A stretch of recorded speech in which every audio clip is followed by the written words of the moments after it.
परम भक्ति मता माता सबरी, आहा हा, सबर जाति में हुई है, थी पूर्व जन्म में राजा की रानी, और भगवान से मांगा कि प्रभु हमारा दूसरा जन्म हो ना, तो हमारा दूसरा जन्म अगर आपको देना ही है तो कृपा करके आप हमको दूसरा जन्म दीजिए, तो ऐसे परिवार में दीजिए जहां पर हम एकदम दीनहीन हो। भगवान ने दूसरा जन्म सबर जाति के यहां दिया, जो वन में रहता था, एक सबर, इसलिए इनका नाम सबरी पड़ा, माता सबरी। धीरे धीरे बड़ी हुई, जंगल में रहती थी, तो जंगल का काम, जंगल में रहने वाले वनवासी भावों, हम वनवासी लोग बड़ी मस्ती की जिंदगी जीते।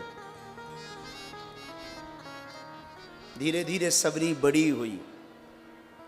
एक दिन सबरी की मां ने अपने पति से कहा कि अब लाली बिटिया बड़ी हो गई, इसका विवाह कर देना चाहिए।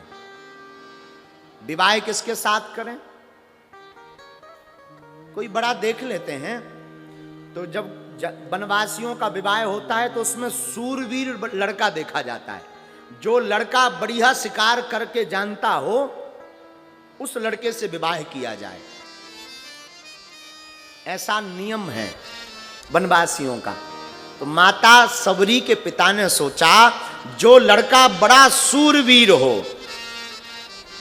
एक तीर से शिकार कर देता हो, निशाना ठीक हो, ऐसे बालक के साथ हम अपनी बेटी का विवाह करेंगे।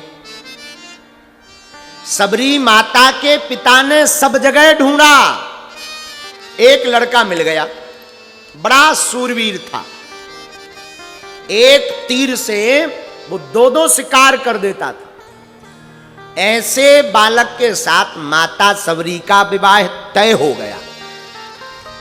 धीरे धीरे दिन व्यतीत हुए, गुजर गए, निकल गए। अब भैया क्या हुआ, बारात आने वाली थी, तो पिता ने जंगल के पशुओं को पकड़वाया कि आज बिटिया का विवाह है तो मांस बनेगा। बारात आएगी ना, तो बारात को भोजन क्या करवाएंगे? पशुओं का मांस। पशुओं को पकड़वाया, बंद कर दिया। माता सबरी बैठी हुई थी और सबरी की मां बेटी के बालों को सुलझा रही थी। सुलझाना जानते हो? बालों जो बिद गए थे ना, उनको ठीक कर रही थी। ठीक करते करते सबरी ने पूछा, मां आज मेरा इतना श्रृंगार क्यों किया जा रहा है? आज मुझे इतना सजाया क्यों जा रहा? मां ये जो पशु आए हैं, ये किस लिए आए हैं? मुस्कुराते हुए उसकी मां ने कहा, बिटिया आज तेरा विवाह है, आज तेरी शादी है। मां फिर ये पशु क्यों आए? बिटिया इन पशुओं को मार करके ही मांस भुंगाकर जो मेहमान आएंगे उन्हें खिलाया जाएगा। रिश्तेदार आएंगे, पाहुने, पहुने, दमाद लल्ला, उन्हें भोजन करवाया जाएगा। सबरी ने सोचा, मैं कितनी अभागनी हूं, मैं कितनी निकृष्ट हूं कि मेरे विवाह के कारण इतने पशुओं को मारा जाएगा, ये पाप है। और वो पशुओं को देखा तो मृग आदि, बकरा आदि जो वन के जीव थे ना, मृग आदि, वो बंधे हुए थे। उनको देखकर सबरी की आंखों में आंसू आ गए। उनकी आंखों में जब गौर से देखा, सबरी ने कहा, बताओ इन्होंने क्या बिगाड़ा? शादी तो मेरी है, पर मृत्यु इनकी होगी। इनको काटा जाएगा, इनको मारा जाएगा। यहां जितने लोग कथा सुन रहे, लगभग सब वनवासी। कितने लोग वनवासी हैं? जरा हाथ उठाओ। आप सब वनवासी हो ना? हाथ उठाकर बोलो ना, पक्का?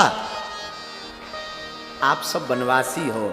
हम निवेदन करेंगे, किसी जीव को मारने का अधिकार हमें किसी ने नहीं दिया है, किसी को नहीं मारना चाहिए।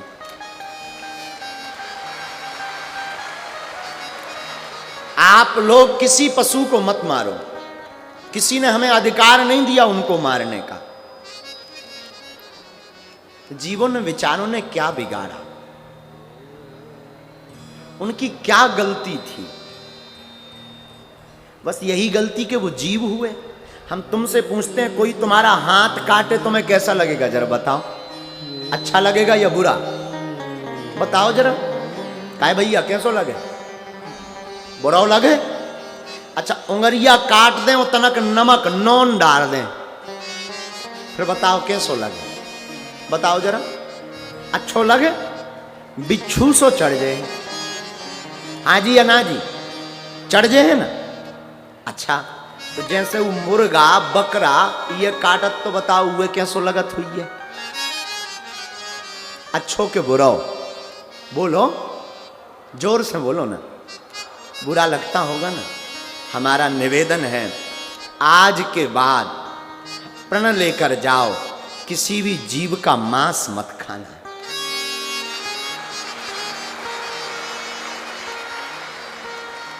उन्होंने कुछ नहीं बिगाड़ा। सबरी की आंखों में, मां की आंखों में आंसू आ गए, सबरी माता की आंखों में,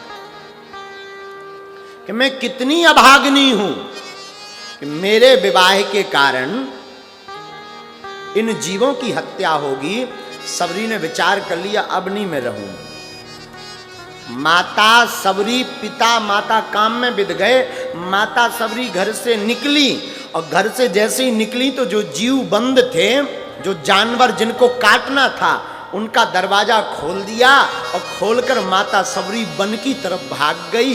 बियावान भयावह जंगल में चली गई। वो जीव जैसे ही घर से बाहर निकले तो वो जीव माता सबरी को धन्यवाद देने लगे कि हे सबरी, जैसे तुमने हमारा रास्ता खोला, परमात्मा तुम्हारा मोक्ष का रास्ता खोलेंगे। धन्य हो तुम, धन्य हो, आज तुमने हमारे प्राण बचाए। हे सबरी जाओ, राम जी तुम्हें मिलेंगे। माता सबरी वन में आ गई।